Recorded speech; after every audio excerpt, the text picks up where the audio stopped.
On a quiet Saturday morning, a single father thought he was just killing time at a small cafe with his son. He wasn't looking to fix anyone. He wasn't looking for love.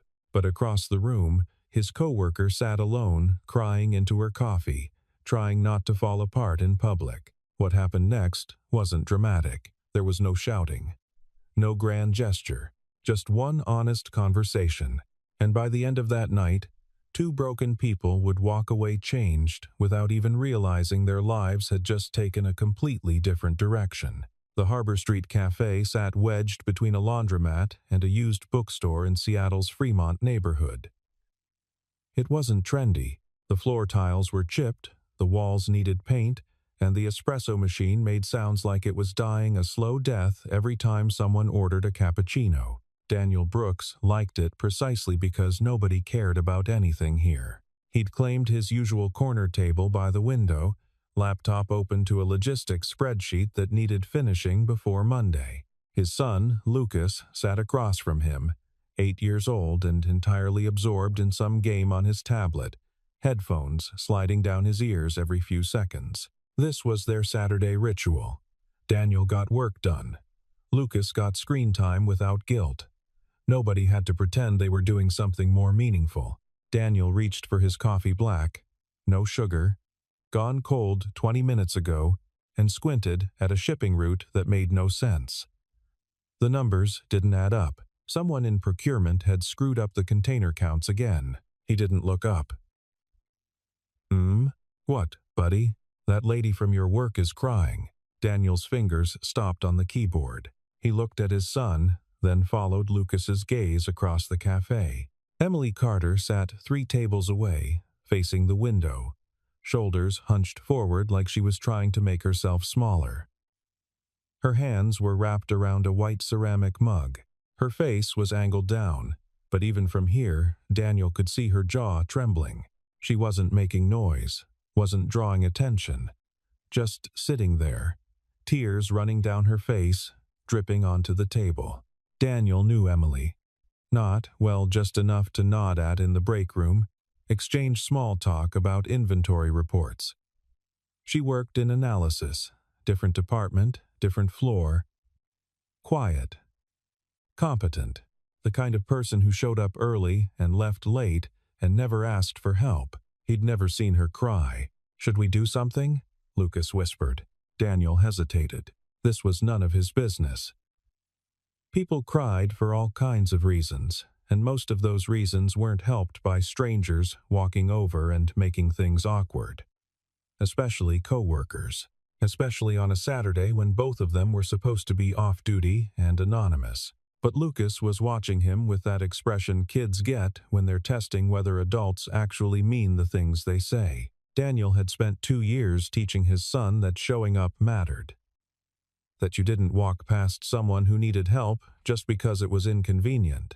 That courage wasn't about big moments, it was about small ones, the kind nobody else would notice.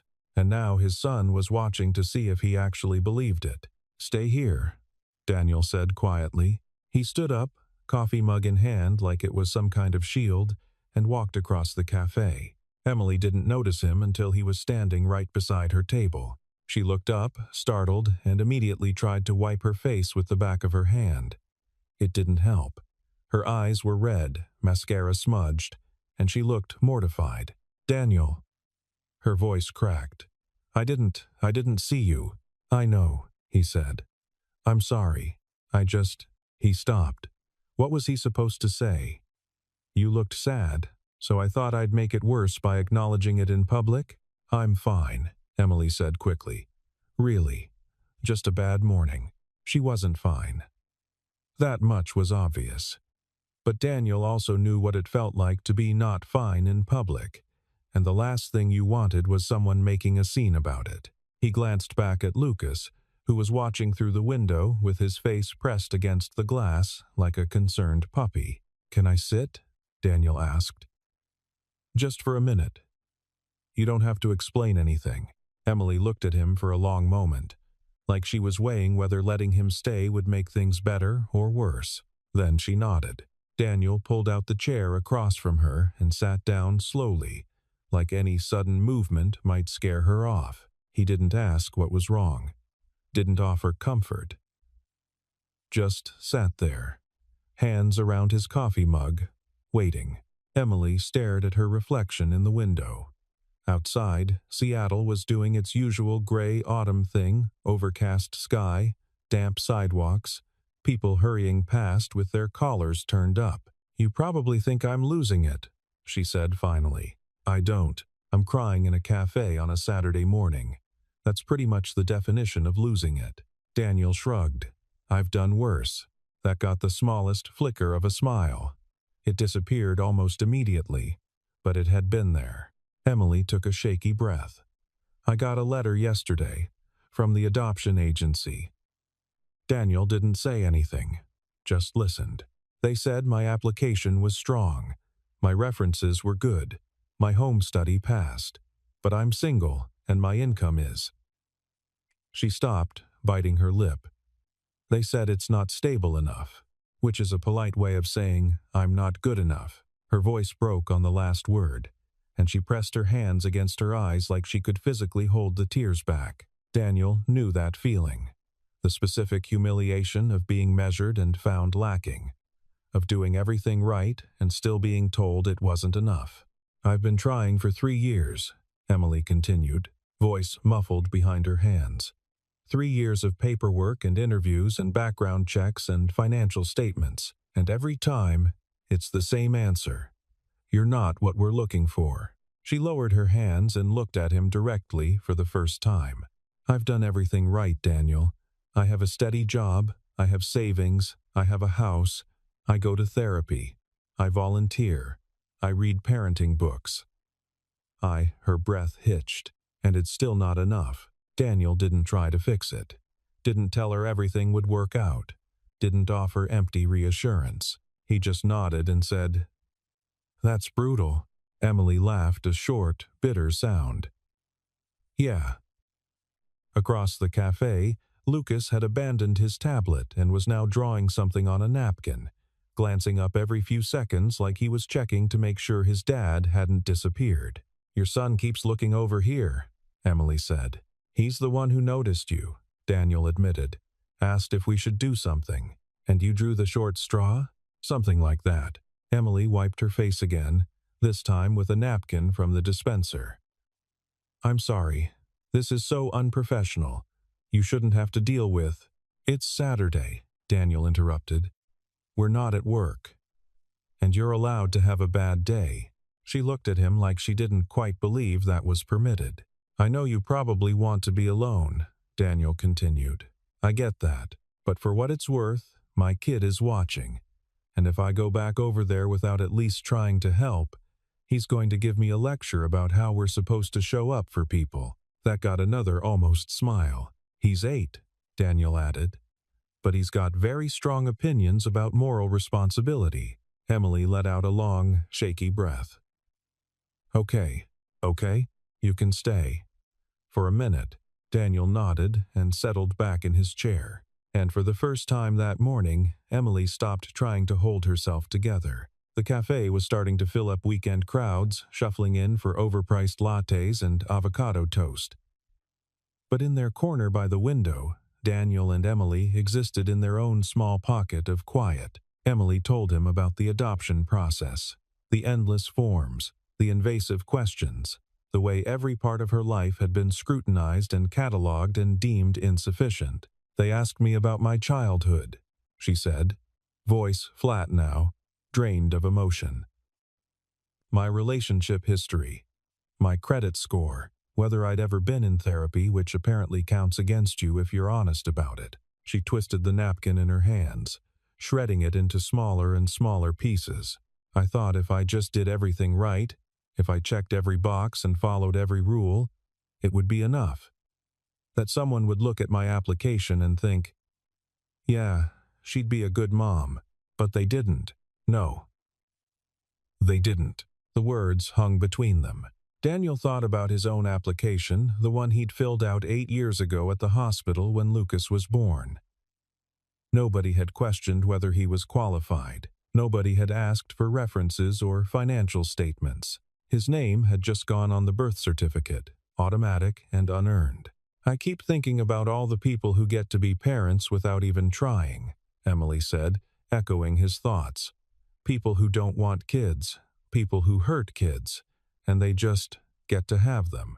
No forms, no interviews, no one telling them they're not good enough. She looked up at him, eyes red-rimmed and exhausted.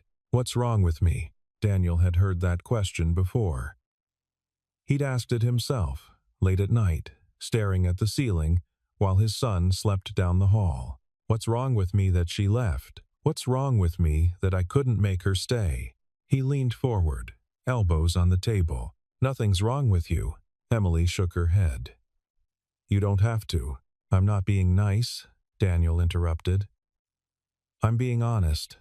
There's nothing wrong with you. The system is broken. The rules are arbitrary. And none of it has anything to do with whether you'd be a good mother. Then why? Because life isn't fair. And people with power get to make decisions that don't make sense. And sometimes you do everything right and still lose. It wasn't comforting, but it was true.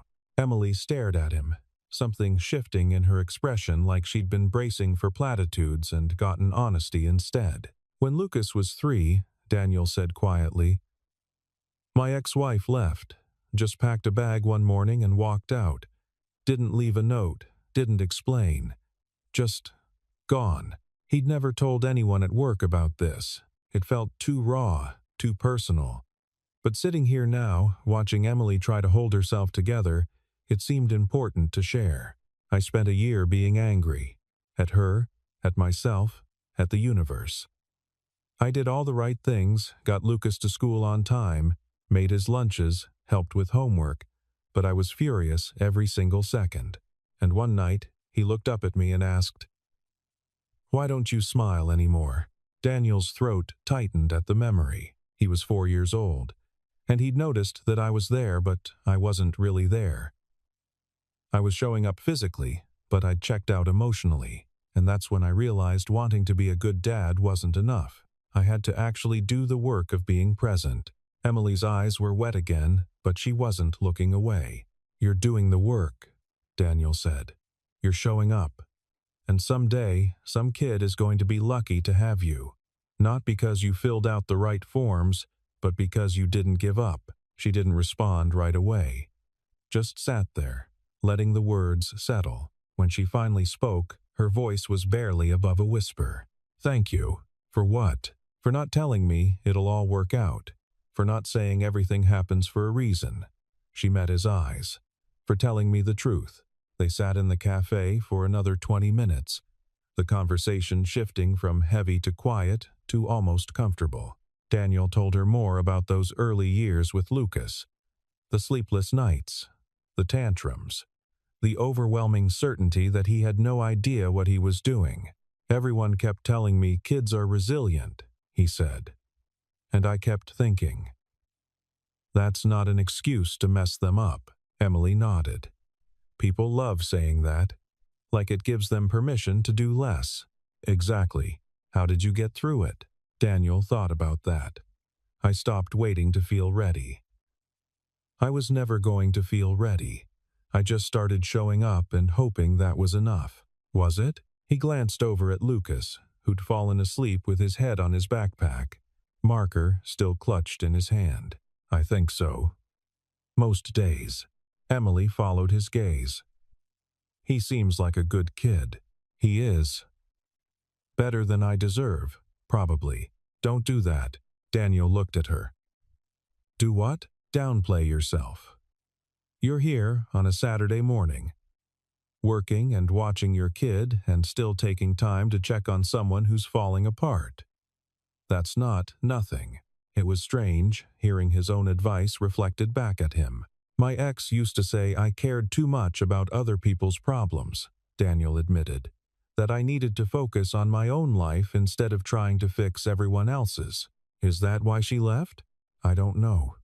She never actually explained, just sent an email 6 months later saying she needed space and wasn't coming back. An email. Yeah, that's... Emily trailed off, shaking her head. "I'm sorry. Don't be. Honestly, Lucas is better off without her.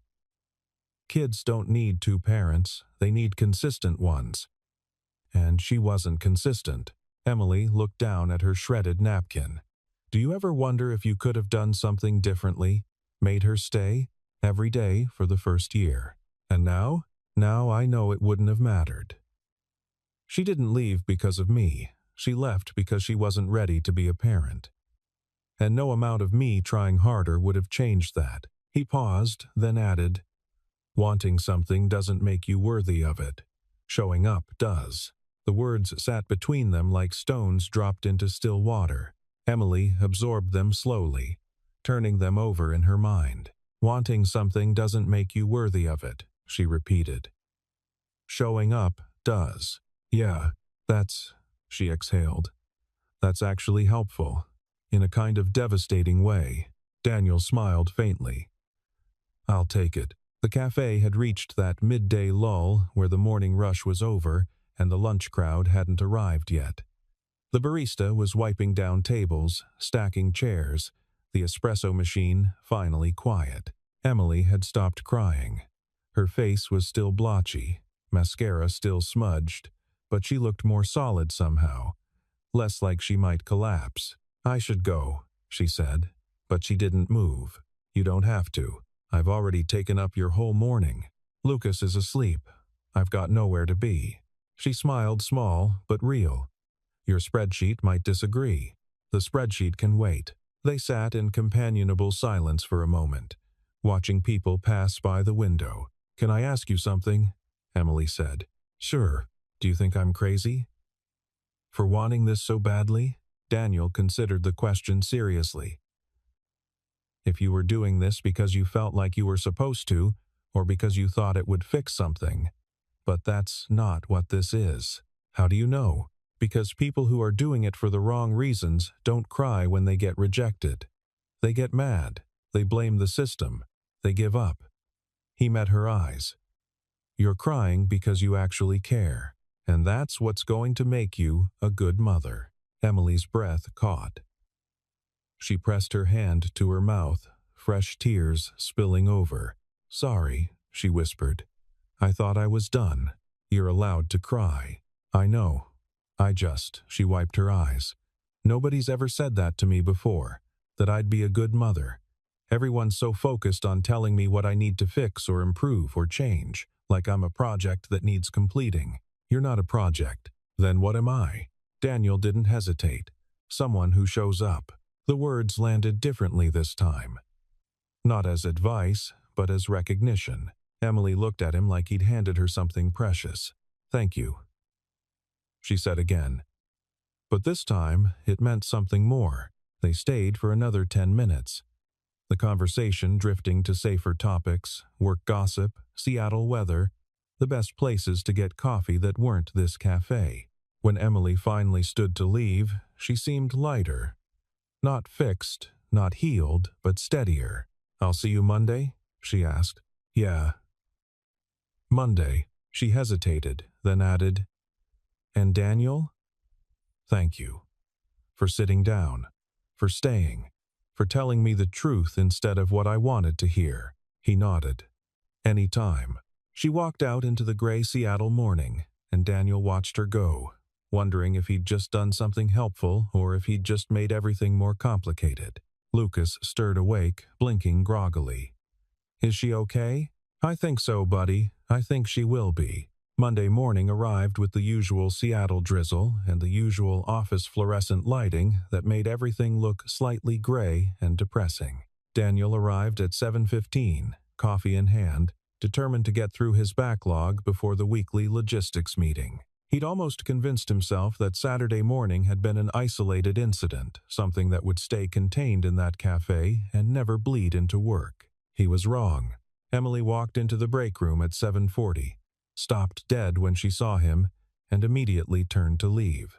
Morning, Daniel called out, trying to sound normal. She froze, then slowly turned back. Morning. Awkward silence. Daniel poured creamer into his coffee. Emily stared at the coffee maker like it was the most fascinating appliance she'd ever seen. How was your weekend? He tried. Fine. Yours? Good. Lucas and I went to the aquarium. That's nice. More silence. This was excruciating.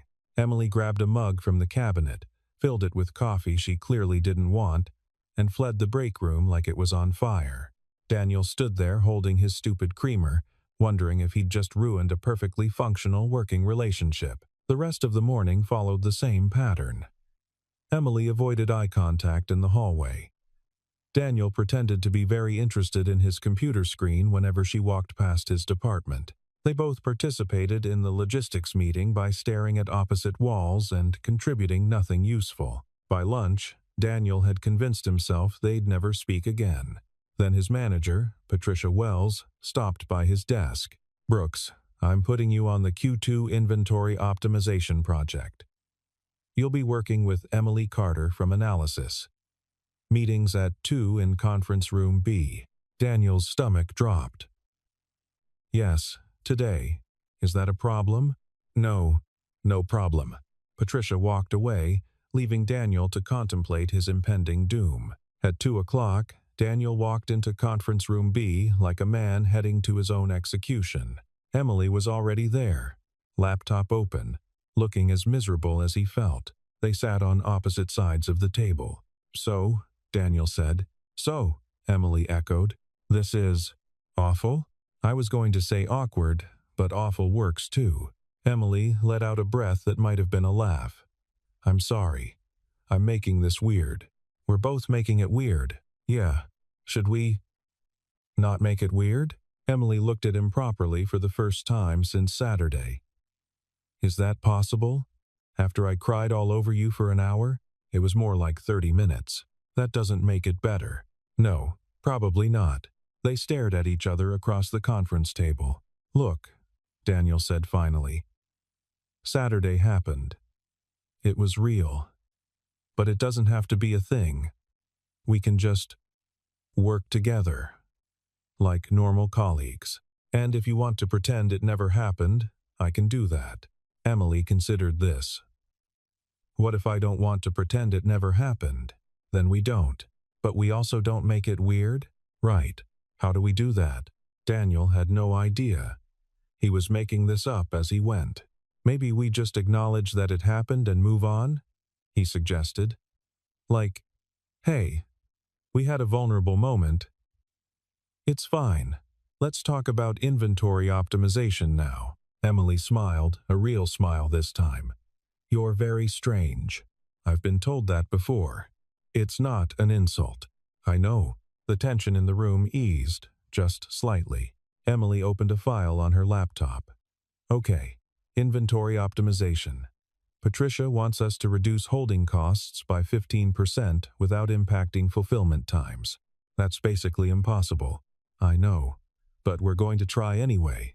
And just like that, they fell into work. Numbers and spreadsheets and logistics routes. Safe territory. By the end of the meeting, they drafted a preliminary analysis and scheduled 3 follow-up sessions.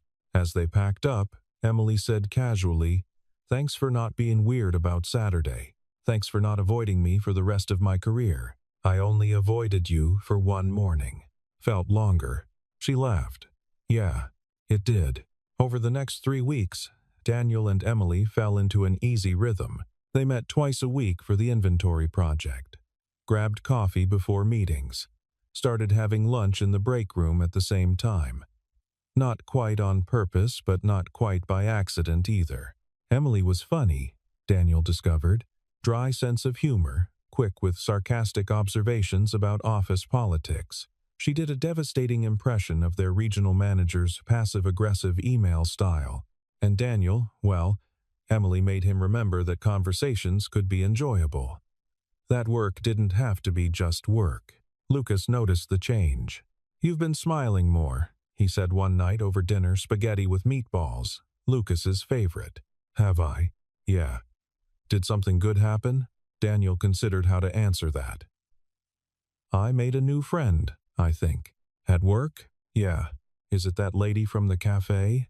Of course, Lucas remembered. "Yeah, buddy, it's her." Lucas nodded sagely, like this confirmed something he'd suspected. "She seemed nice." She is. Are you gonna marry her? Daniel nearly choked on his spaghetti. What? No, we're just friends. Okay. Lucas twirled pasta on his fork. But if you did marry her, that would be okay. Just so you know. Noted. I'm just saying. In case it comes up.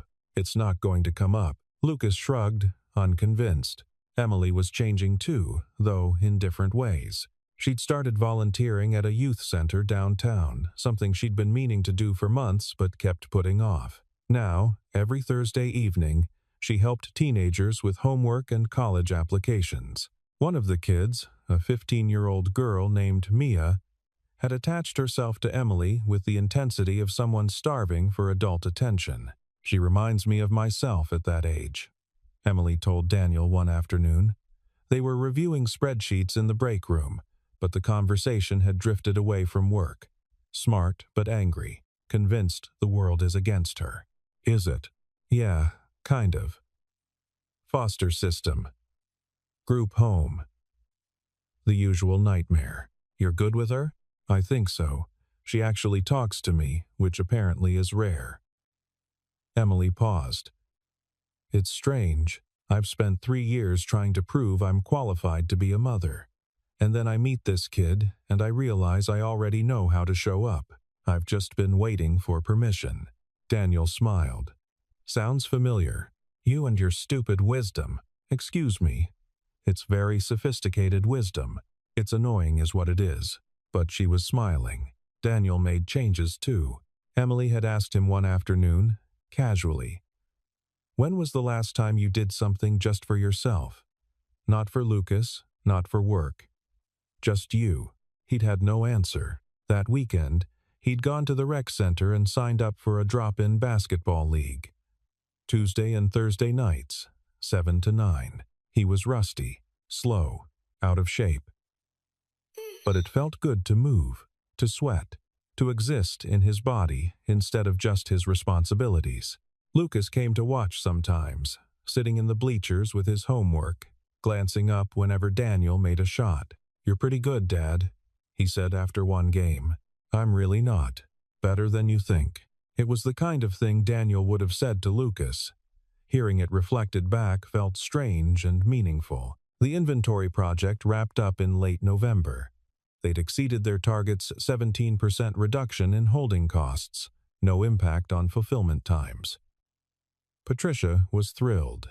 Great work, you two, she said in their final presentation. We'll be rolling this out across all distribution centers by Q1. After the meeting, Daniel and Emily walked back to their desks together. We should celebrate, Daniel said. Yeah?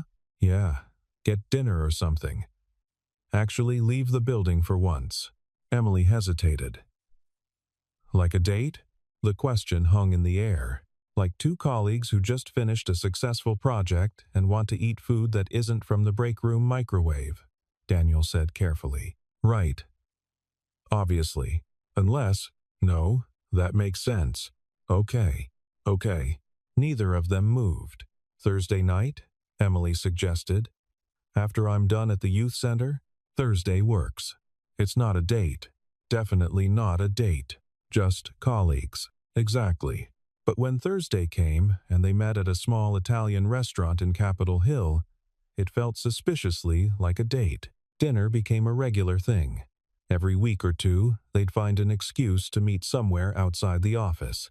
A new coffee shop, a bookstore, the market on Pike Place. It was easy, comfortable, safe. Too safe, maybe. Daniel started noticing things he shouldn't notice. The way Emily laughed at his terrible jokes. How she remembered small details about Lucas, his favorite dinosaur, his science project deadline. The way she absently touched his arm when she was making a point. And the way he looked forward to seeing her a little too much. This was dangerous territory. Daniel had promised himself after his ex left that he wouldn't do this again. Wouldn't let someone in. Wouldn't risk Lucas getting attached to another person who might leave. But here he was, thinking about Emily during his commute, checking his phone for her messages, feeling something that looked uncomfortably like hope. Emily was feeling it too, and it terrified her. She'd spent 3 years building a life designed for one. A house with one bedroom occupied. Routines built around her schedule. Plans that didn't require anyone else's input. And now Daniel was there, gentle and steady and present, making her want things she'd convinced herself she didn't need. But what if she was misreading this? What if Daniel just saw her as a friend, a project, someone to fix? What if she was just filling the gap his ex-wife left a convenient solution to his loneliness, a potential mother figure for Lucas? The thought made her feel sick. She didn't want to be someone's consolation prize. Didn't want to be chosen because she was available and safe, not because she was actually wanted. So she started pulling back. Small things at first. Taking longer to respond to messages. Being busy when he suggested getting coffee. Keeping conversations strictly professional. Daniel noticed. "Are you okay?" he asked one afternoon in the break room. "Fine. Just busy." "Is it something I did?" "No. I'm just busy." But her voice was tight, defensive, and they both knew it was a lie. A week later, Daniel asked her directly, "Emily, what's going on?" They were in conference room B again, supposedly reviewing quarterly reports. But the spreadsheets sat untouched. "Nothing's going on. You've been avoiding me." "I haven't. You have. And if I did something wrong, I need to know so I can fix it." Emily closed her laptop. "You didn't do anything wrong. Then what is it?" She didn't answer right away, just sat there, wrestling with whether to tell the truth or keep hiding. Finally, she said, "I need to know what this is." "What do you mean?" "This. Us. Whatever we're doing. I need to know if it's real or if I'm just—" She stopped, gathering courage. "If I'm just convenient." Daniel stared at her. "Convenient? Yeah. You're a single dad. I'm a single woman who wants kids. It's neat. It solves problems for both of us. But that's not the same as actually wanting someone. You think I'm spending time with you because it's convenient? I don't know. Maybe. People do that. They settle for what's easy instead of what they actually want." "Emily, I won't be anyone's consolation prize," she said, voice sharp now. "I won't be the person you choose because I'm there and I fit the requirements. I've spent 3 years being evaluated like I'm a checklist, and I'm not doing that again. Not with you." She stood up, grabbed her laptop, and walked out. Daniel sat alone in the conference room, stunned. 3 days passed. Daniel didn't see Emily at work. She'd called in sick, or maybe she was just avoiding him. He couldn't tell. Lucas asked why he looked sad. "I think I messed something up," Daniel admitted. "With your friend?" "Yeah. Did you say sorry?" "I don't know what to say sorry for." Lucas considered this with the seriousness of an 8-year-old philosopher. "Maybe you should ask her what you did. Then you'll know what to say sorry for." "That's actually pretty smart, buddy." "I know." On Friday evening, Daniel sent Emily a text. "Can we talk?" "Not at work." Somewhere neutral. She didn't respond for 2 hours. Then, Lakeside Park. Tomorrow, 6 p.m. Lakeside Park sat on the shore of Lake Washington, a thin strip of grass and trees between the water and the city. In December, it was nearly empty, too cold for picnics, too dark for joggers. Daniel arrived 10 minutes early, hands shoved in his jacket pockets, breath visible in the cold air. Emily showed up exactly at 6, punctual as always. They stood facing each other on the path, neither quite sure how to start. "Thank you for meeting me," Daniel said finally. "I almost didn't. I know, but I figured we should actually talk instead of just avoiding each other forever." "Yeah." They started walking, falling into step side by side, not quite touching. "I'm not good at this," Daniel said. "Talking about feelings, explaining myself. I spent so long just surviving after my ex left that I forgot how to do anything else. You don't have to, but I need to, because you deserve to know the truth, and I'm tired of being scared." That got Emily's attention. She looked at him properly. "I'm not spending time with you because it's convenient," Daniel continued. I'm spending time with you because when I'm around you, I remember what it feels like to want something for myself. Not for Lucas, not for work, for me. He stopped walking, turned to face her. You asked if this is real.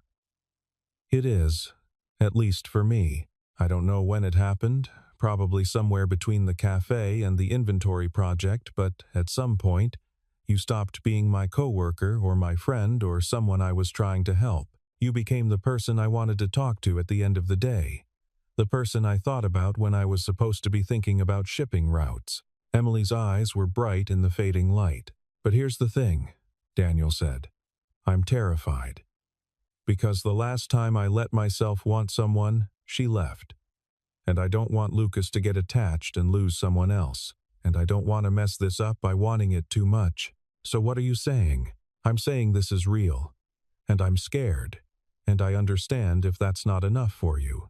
Emily was quiet for a long moment, staring out at the water. When she finally spoke, her voice was steady but soft.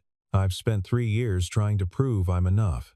Filling out forms, improving myself, checking boxes, and I've been so focused on being qualified that I forgot to ask what I actually want. She turned to look at him.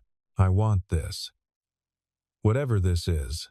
Not because it solves my problems or fits a timeline, but because you're kind and funny and you show up.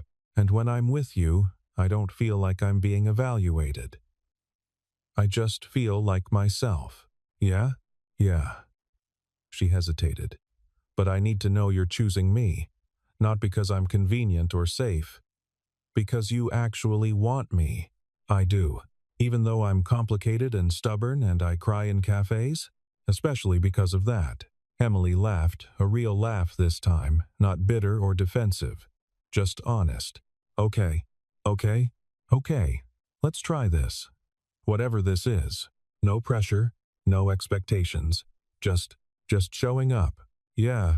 They stood there on the path, the city lights reflecting on the water behind them. The cold December air biting at their faces, and for the first time in years, both of them felt something that looked like hope. 4 months later, Harbor Street Cafe hadn't changed. Same chipped tiles, same dying espresso machine, same general air of comfortable shabbiness. Daniel sat at the corner table by the window, laptop open but ignored. Lucas sat across from him, now confident enough to do his homework without prompting 4th grade math, carrying the ones. The door opened, and Emily walked in. She spotted them immediately, smiled, and walked over. Morning, she said, sliding into the seat next to Daniel. Morning. He kissed her cheek, casual and easy. Lucas glanced up. Hi, Emily. Hey, kiddo. How's the math? Hard. But I'm getting it. Need help? Maybe later. Emily ordered her usual black coffee, blueberry muffin, and settled in. This had become their new Saturday ritual. The 3 of them at the cafe, doing their own things, together but separate. No grand declarations, no dramatic moments, just showing up. I heard from the agency, Emily said quietly. Daniel looked at her. And? They want to set up another interview. Apparently, having a stable partner helps. She'd started the adoption process again 2 months ago. Different agency, different approach. This time, she wasn't doing it to prove anything. She was doing it because she wanted to. When's the interview? Next Tuesday. You don't have to come. I'll be there. Are you sure? Emily. I'll be there. She smiled, relieved and grateful, and maybe a little bit scared. Lucas finished his math problem and looked up at them. Does this mean I might get a sister? Maybe, Emily said. Someday. If everything works out, cool. He went back to his homework, unbothered by the complexity of adults trying to build a family from spare parts. Later, after Lucas had wandered off to look at the bookstore next door, Emily and Daniel sat alone at the table. This is weird, right? Emily said, going back to the place where it started. Good weird or bad weird? Good weird. Definitely good weird. Daniel thought about that morning 4 months ago. Emily crying. Him walking over. the choice to sit down instead of walking past. I keep thinking about what you said, Emily told him. That Saturday, about showing up. Yeah? I've been thinking about it differently now. It's not just about being physically present. It's about choosing to stay even when things are hard, even when you're scared. That sounds exhausting. It is. But it's also the only thing that matters. Daniel reached across the table, took her hand. You know what's strange? I came here that morning thinking I was just killing time. And I walked out with what? I don't know yet. But something that feels like a life instead of just a routine. Emily squeezed his hand. Same. They sat there, hands linked across the table, watching people pass by the window. The barista walked by to refill their coffee. The espresso machine wheezed to life. Outside, Seattle did its usual gray winter thing. And in the corner by the window, two people who'd once been strangers sat together. Not because they had to, not because it solved their problems, but because they'd chosen each other, one honest conversation at a time.